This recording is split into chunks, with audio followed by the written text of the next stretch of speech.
Hi, welcome to the Songwriter Diaries. This is a podcast all about picking the brain of every songwriter that you know. So grab a glass of wine and join us. My name is Megan Ellsworth. My co-host is Caroline Stump. This is the Songwriter Diaries. We're all depressed, so let's write a song about it.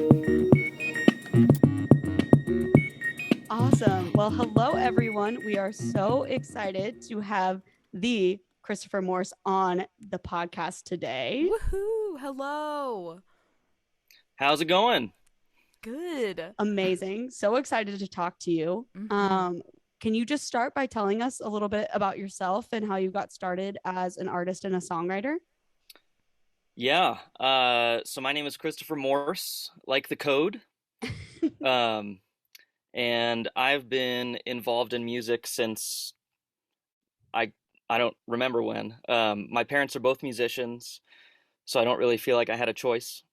Um, yeah, so I went to a really unique middle school called the American Boy Choir School, and it was sort of like Hogwarts for singing.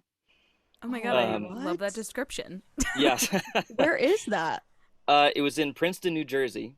Oh, So okay. it was a boarding school, and we had, like 3.5 hours of rehearsals a day, and did tours and did Carnegie Hall and the whole thing. Oh my Um, god. so that was That's like crazy. a really intense dive into the deep end of serious music. Um, so that gave me the bug, and then in high school I picked up guitar, and it wasn't until 2001 I heard Room for Squares, John Mayer's first album, So good. Yes. and I Classic. was like hooked. That was it. I had to learn everything I could about songwriting and started writing little tunes of my own, um, and then it just snowballed from there. How has your songwriting process changed since you started writing songs, and then what does your process look like now? Good question. Let's see. When I first started, I think I was probably doing more imitation than anything else, Mm. Yeah, and as you should. right, and trying to sound as much as I could like X artist.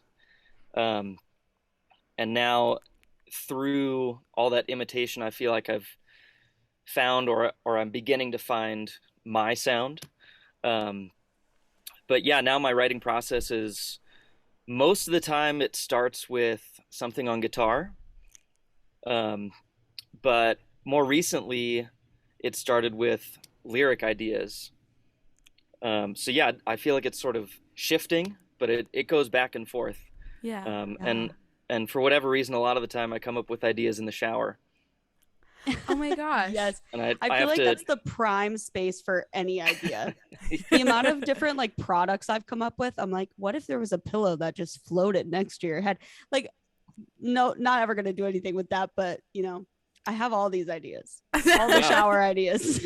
in high school, I thought my cash cow was gonna be the heated toilet seat, and then Ooh. and then I realized that was already a thing. Oh, it was So already a Oh, thing. it I was gonna say if is? you missed that opportunity, that would be awful. Man, I want a Oh my heated toilet goodness. seat. Well, it's interesting that you talked about how your writing process is shifting because listening to your music, I was so inspired by how much focus there was on the groove and the instrumentation. I was like mm. just bopping along to it. I was like, yes, this is awesome. So I was curious if you were more drawn, both in your songwriting and just in consuming music, if you're more drawn to lyrics or like the groove and the instrumentation. The groove is a huge part of it for me.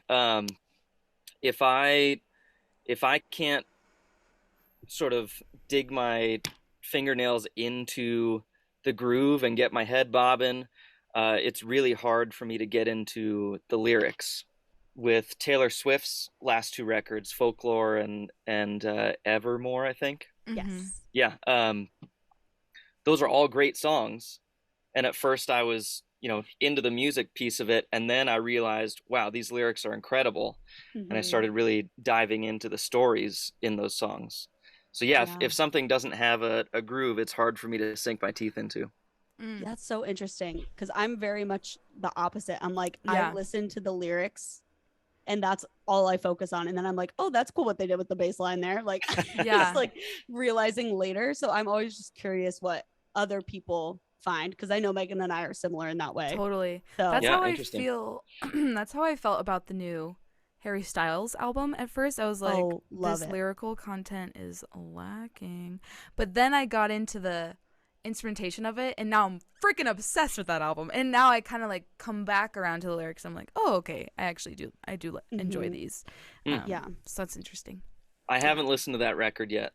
Oh, so Oh, good. you should. The It's song, on my list. The song Grape Juice is Catchy. totally like reminds me of like Paul McCartney and the Wings in like Oh. 1970 something. So Yeah. Interesting. very good. I like that one a lot. I Cool. really feel like Silk Sonic changed so much of like what people are going to now in terms of groove. Because I would Mhm. say Harry's album is very groove centric. Mm-hmm. And same with like Lizzo's new single, which oh my god, I'm so excited for her album. But like it's just so groove centric, and I'm like, I feel like Silk Sonic just started that of like they were so groove heavy, and like lyrically, it's like skate to me, baby, great. Like that isn't really like so deep and like under, I guess more like Yeah.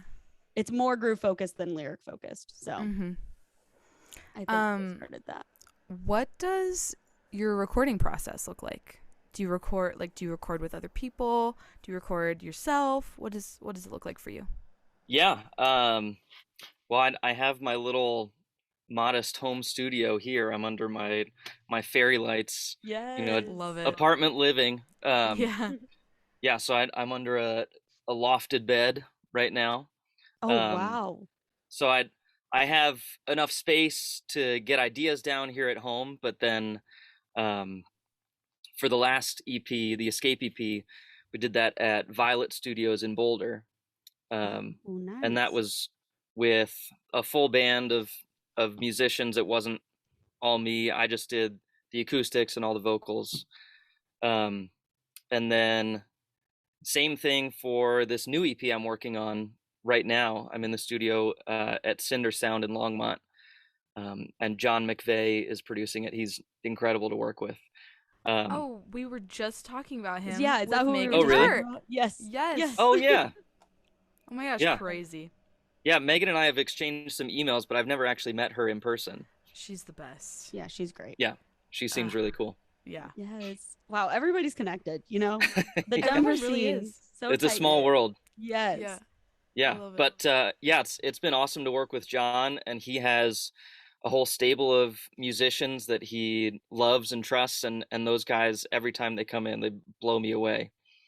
That's So awesome. I'm really excited for these new songs, and we are almost finished. I'm going in tomorrow to redo all the acoustic parts, and then do some background vocals.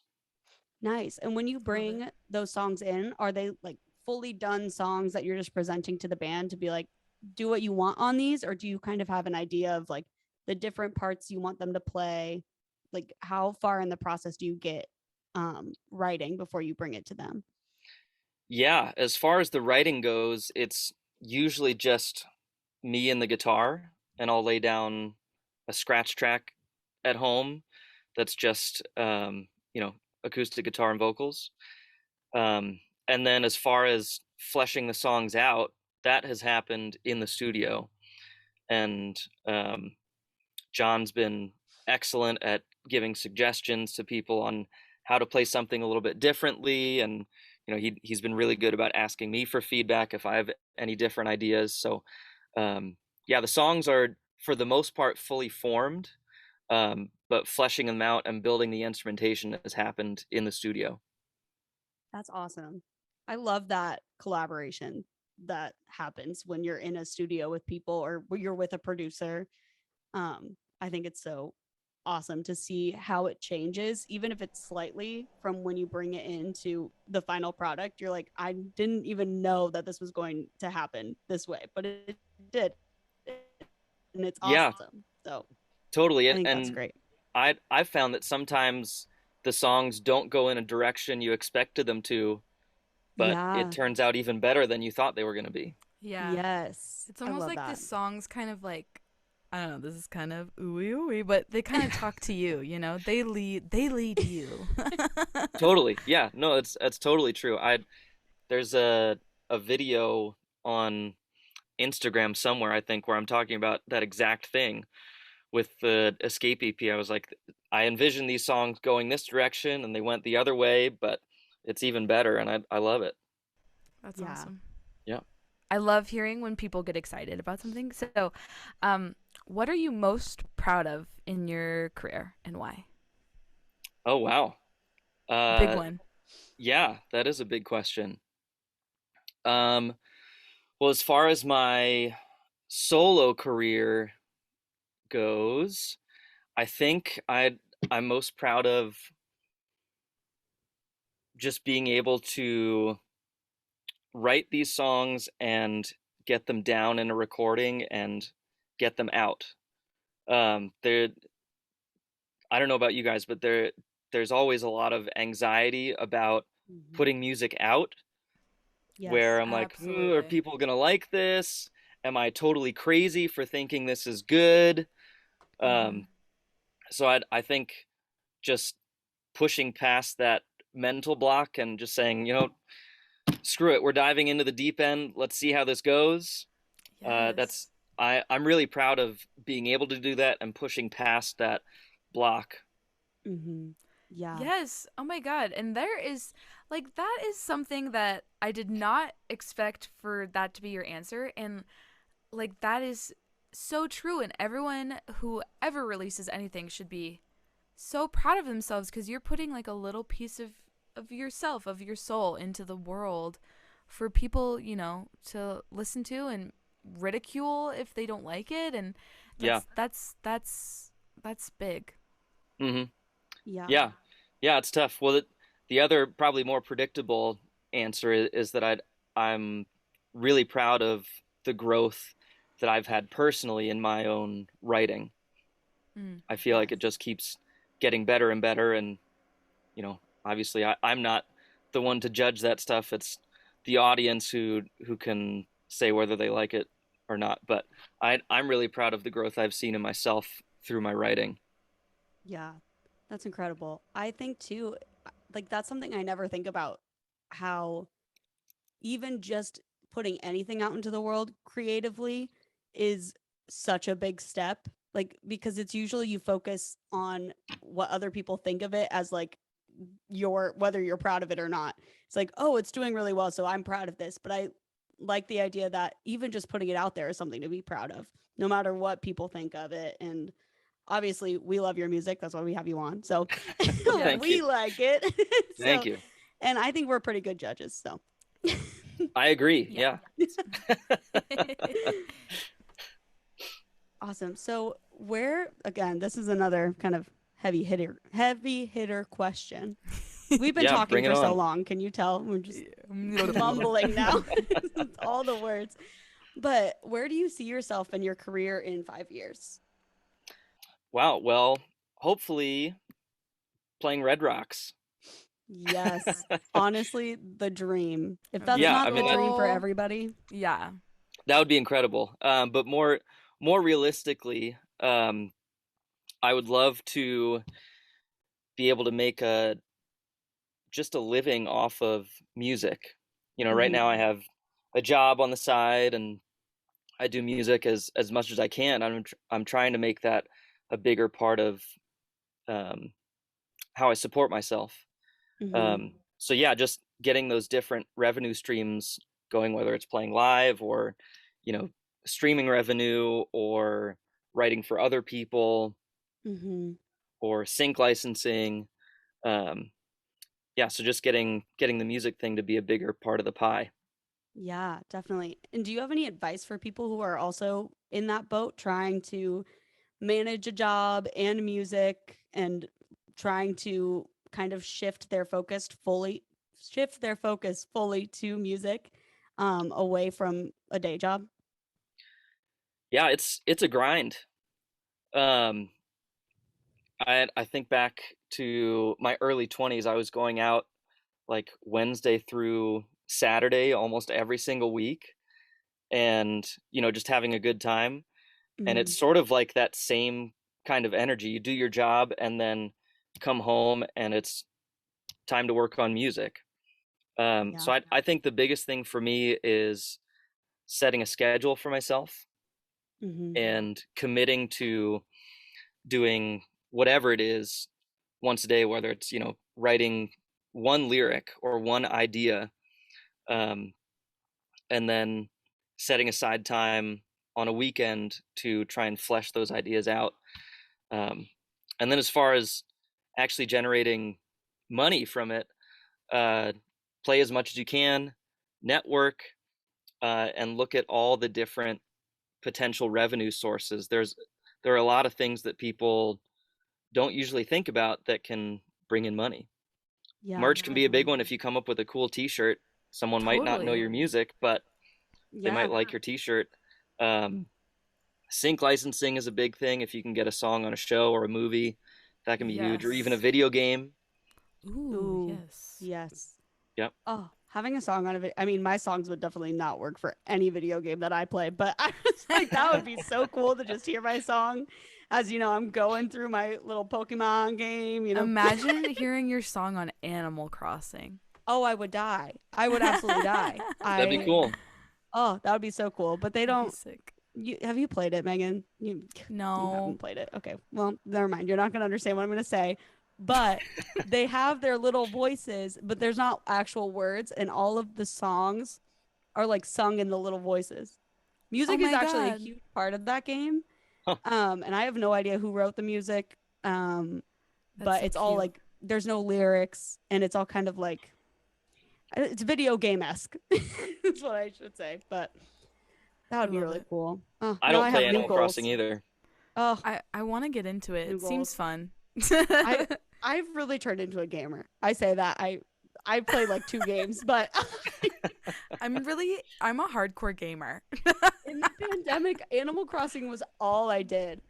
And I searched for a Switch because they were all sold out. This is so off topic. This is why we went long last time. Is everything under the sun. But I went searching for a Switch because they were sold out everywhere because in the pandemic, everybody wanted to play Animal Crossing. And I finally found one, and I remember the moment that I was able to pick the last one up from a Target store that was like 45 minutes from my house, and I was so excited. And getting that game, I spent hundreds of hours on that game during the pandemic. And now I'm into Pokemon. They also have great music in that game. But that's awesome. Yes. The extent of my gaming is playing Sudoku on my phone and playing FIFA on my phone, the soccer game. Oh my god, yes. Yes. Love that game. Oh yeah. I'm a solitaire person myself on my phone. Spider Solitaire is what I'm into. Oh. There you go. There you go. Play it every day. Keep the mind fresh. Keeping it fresh. Well, I can't get over the giant thing of water. Oh yeah, the giant jug. It's like as big as my head. That's incredible. Well, I love this next question is our last question actually, but oh wow, okay. I know it was fast, but I love hearing everyone's answer to this question. We ask it to everyone. It's on every episode, but it's why do you write songs? I was anticipating this question because I've been a fan of this podcast for a while, and you guys are awesome. And I feel I'm like fangirling a little bit. Oh, shut up! Oh my god, we're fangirling. Wow. Yes. Yeah, but I was anticipating this question. I was thinking about it a little bit, and I think it's all about connection for me. Like, songwriting is such good therapy for yourself, and then when you share these songs with other people, that moment of someone saying like, oh, I totally get how you were feeling when you wrote that song, or I've been going through this thing and that totally speaks to me, or whatever it is. It's that connection that I love. I love that. Yeah, that keeps bringing me back over and over again. Yes. Yeah, like through the trials and the tribulations, through, having a tough gig or whatever. I love that. Yeah. it comes back. It's so cool how people can just help each other. Like, I find songwriting, like you said, to be a therapy for myself and to get those emotions out there. And the fact that somebody listening to that song, that's therapy to them, is amazing. It's Just the greatest everybody gift. helping each other through Totally. the hardships of life. Totally. Yeah. Yeah. Therapy is great on its own, and songwriting is an excellent component Addition. to that. Yeah. Yeah. Because we are big proponents of therapy. Yeah. I've joked that we need to be sponsored by like BetterHelp and all of that stuff Yeah, all the like time, because Sondermind. we talk about mental health in every episode somewhere. Yeah. And how important It's so it is. important. Yeah. So important. Yeah. Actually, I would be curious, like, what do you do as a songwriter and a performing artist, like, to make sure that you're doing okay mentally? Like, what do you do to keep up with it? Well, I've been in and out of therapy for years, just to make sure my head stays on straight. Love it. And yeah, and apart from that, I've been trying to be a lot more intentional about giving myself breaks and intentionally taking time to go exercise or just take a break and recharge, watch a movie. Because I have a tendency to just keep working on something, and if I don't tell myself I need to take a break, then I won't. and Yeah. and then inevitably I get burned out. Mm-hmm. So yeah, I've been trying to take smaller breaks and relax a little bit more in between the intense working times. Yeah. That's so important. I feel like that's every independent artist that is also working another job, I feel like, feels that way, of just constantly needing to work. And then the idea, and I know Megan and I have talked about this somewhere, but the idea that you feel guilty when you're not doing something productive, Yeah. and trying to kind of get past that. Because I know I'll be like sitting watching a show, I'm like, oh, it's been an hour of me doing nothing, and like getting on my computer and like emailing as I'm watching a show. I'm like, just be in the moment and just don't, it's gonna be fine if you don't respond for another 20 minutes. Like, just Yeah. take a breath. So I think that's really important. And also, it's reassuring to know that other people feel that way, of just that, the struggle to kind of take personal time for yourself that isn't working. Yeah. Yeah, something. totally. That's really Yeah. important. Because music is a job. Even if you have another job, that's still, and for a lot of people, it's still their primary job, even if it's not their primary moneymaker. That's like what they want to do and their goal. So Yeah. Yeah, totally agree. So the song that is going to usher out the end of the episode is called Lifeline. Okay. And I would love to hear about the song, the recording process, what it was like writing it. Tell us everything. Dive deep. it's so groovy. Oh my gosh. Thank you. It was stuck in my head all morning. I was like, yes, yes, Yes. Well, thank you for listening. That's awesome. yes, of course. Yeah, that was a really different writing process for that song. So like I said earlier, every day I try and at least do some kind of writing, even if it's just jotting a line down on my phone. I'm a big fan of the Notes app, big fan of voice memos. Yes and yes. Yeah, so I had all these lines in my phone, and for this song, it wasn't a fluid writing process where I sat down and I was trying to go through a story, but I found all these different individual lines in my phone and found a way to fit them together, and they all covered the same topic basically. So that was a really cool, different writing exercise, and it turned out to be an awesome song. I think I love playing that live. It's such a fun song to play. And then the Yes. recording process, I wanted it to have that groove. And then at the end, we had so much fun stacking all those vocals. I don't know how so many good. different vocal tracks there are, but yeah, and it's all me. I tried to make myself sound like a gospel choir. Yes. But that was a ton of fun. That's And awesome. obviously coming from that choral background, the harmonies are huge for me. So yeah, that was awesome, and it's a really, really fun song. Who are your favorite like bands or artists that use harmony that you listen to? I'm just curious. That's a good question. I love, well, first of all, in college I was an a cappella nerd. Oh, Yeah. yes, you scream acapella nerd. I love that. I love that. Yeah, so Same. I mean, I wasn't in acapella, but I was an acapella nerd in the sense that I loved it. Absolutely loved it. Yeah, I was in a co-ed a cappella group in college and got pretty heavily into that world. So I have a bunch of a cappella on my phone that I Who's your listen favorite to. acapella group? This group from Tufts called the Tufts Beelzebubs. Ooh. Oh, that's cool. They're incredible. They were on that song. I don't know if you guys, they were on that show, the Sing Off. Oh, Yes, yeah. That Pentatonics ended up winning. Yes. Okay. Was it on their season or was it a different? I don't know. And is that show still going on? I have no idea. It's not still going on. Okay. Oh. No. But yeah, I listen to those guys all the time. Pentatonics is great. But as far as actual bands go, I love Lady A's harmonies. Mm-hmm.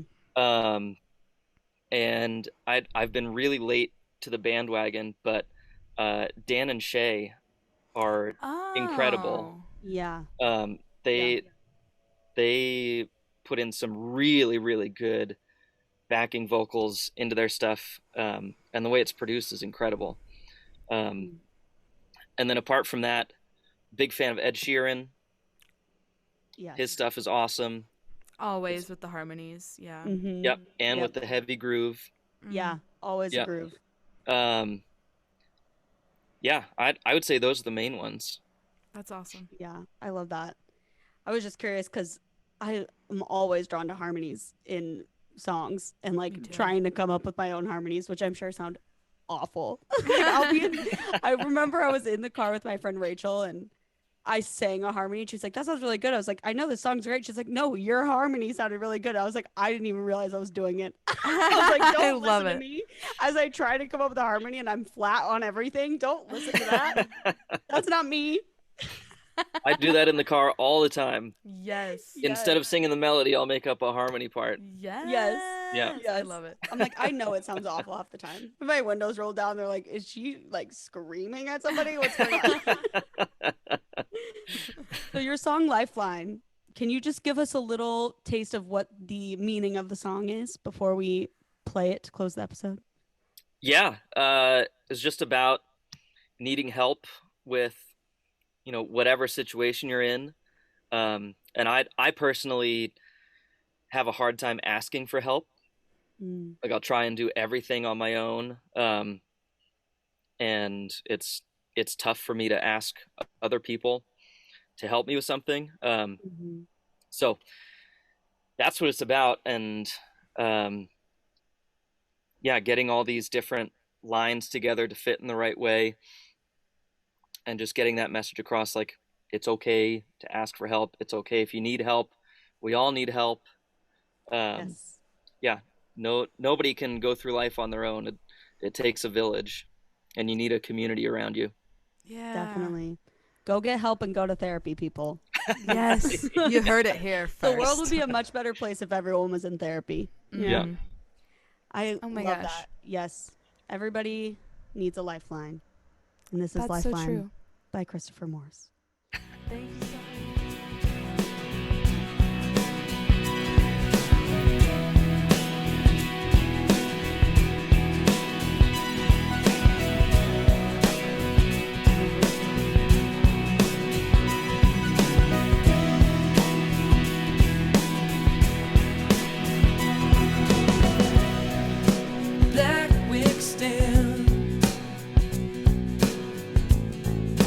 Flame used to be.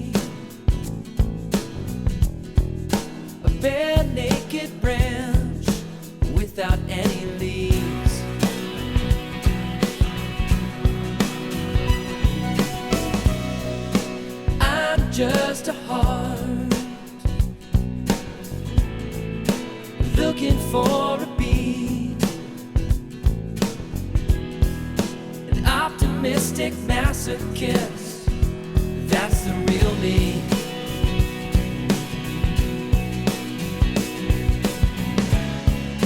How far down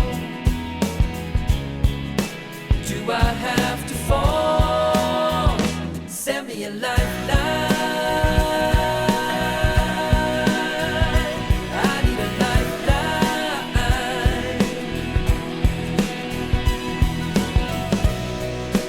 Old tattoos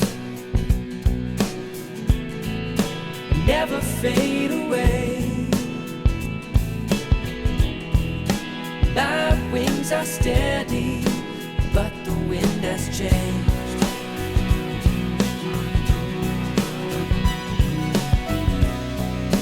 Feet are dragging,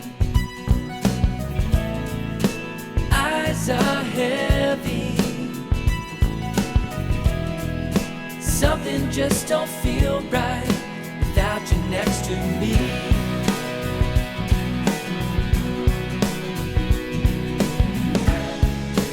How far down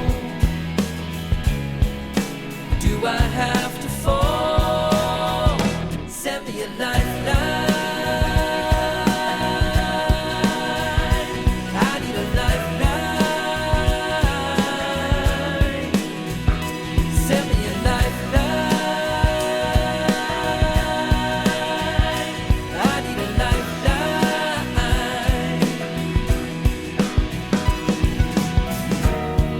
In the middle of the night, headlights drive by, keeping me awake.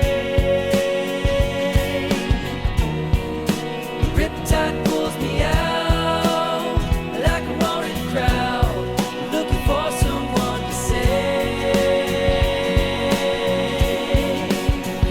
Send me a lifeline. I need a lifeline. Send me a lifeline.